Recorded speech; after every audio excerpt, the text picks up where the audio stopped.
Jim Riggleman has to have a good look at his face. Let's go to him right now, talking with the media.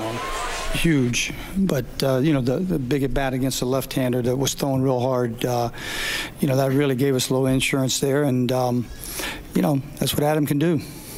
Does nights like this make you think at all what it would be like to not have him around?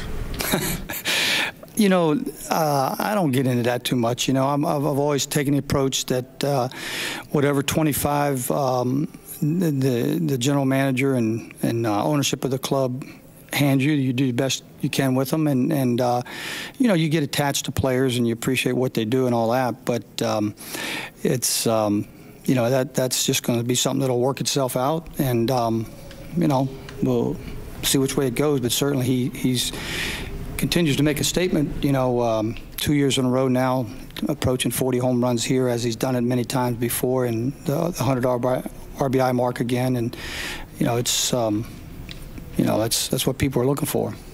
You guys haven't had much success against Tim Hudson, but Adam had. Does that rub off at all when they see a guy like that, you know, hit an early homer and kind of get to a guy who's giving you trouble?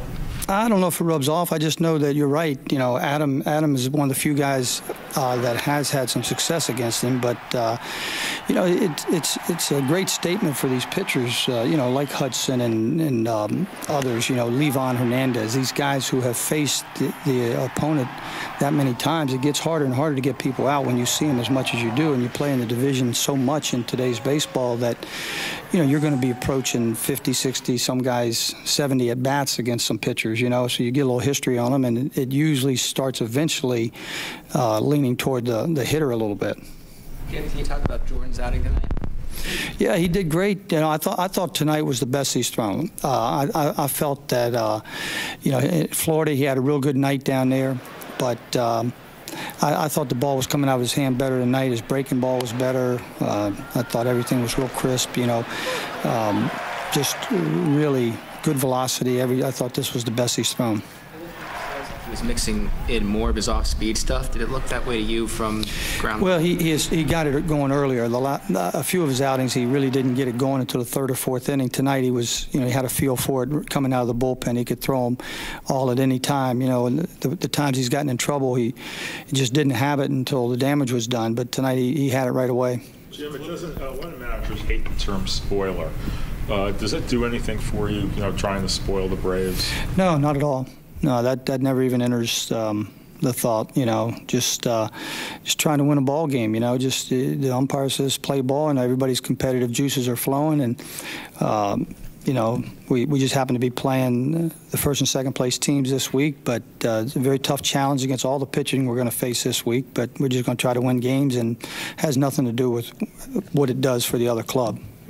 Clippard a little earlier than you had been in the last few outings here. Was that just because of the middle of the order coming up in the sixth? Well, you know, we'd like to let him try to start his inning when we can, and if we were getting a little close to the limit, I was going to let Zim go. So if you know, if I had to take him out, men would have been on, and so we just cut it clean right there. And he didn't throw last night. Peralta had been up, and so Clippard had a day off. We felt he was real fresh, and you know, he could maybe give us a couple. The best you've seen him since maybe, you know, back in May, April, and he was Clip. Yeah, Clip. Yeah, he was real good. You know, he's had quite a few good ones lately. You know, it hasn't been just since April and May. I mean, he was so good then. You know, that would be impossible to maintain that pace. But for the most part, he's been real good. You know, a couple times he took a step backwards, but. You know, unless something catastrophic happens here, he's going to look back on this as a very strong year for himself. I know you've been waiting all year for your team to get on some kind of roll. Is it nice to finally just win 4 in a row, even if it's, you know, second to last week of the season? It seems odd that we haven't won 4 in a row. It doesn't, you know, I've read that a couple times where 3 is the most we won. I hadn't really thought about it, but you know, it's felt like we've had some better stretches where we won more than 4 in a row, but you know. As I said, just trying to win ball games, and you know, if we could string a few together here, it'd be very nice.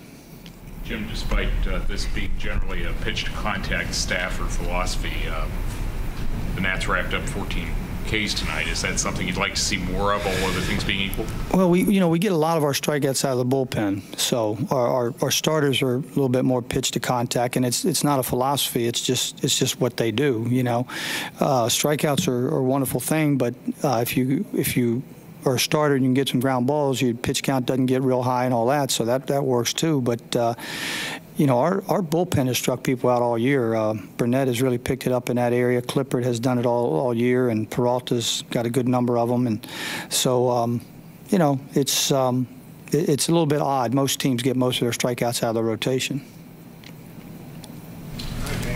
Okay.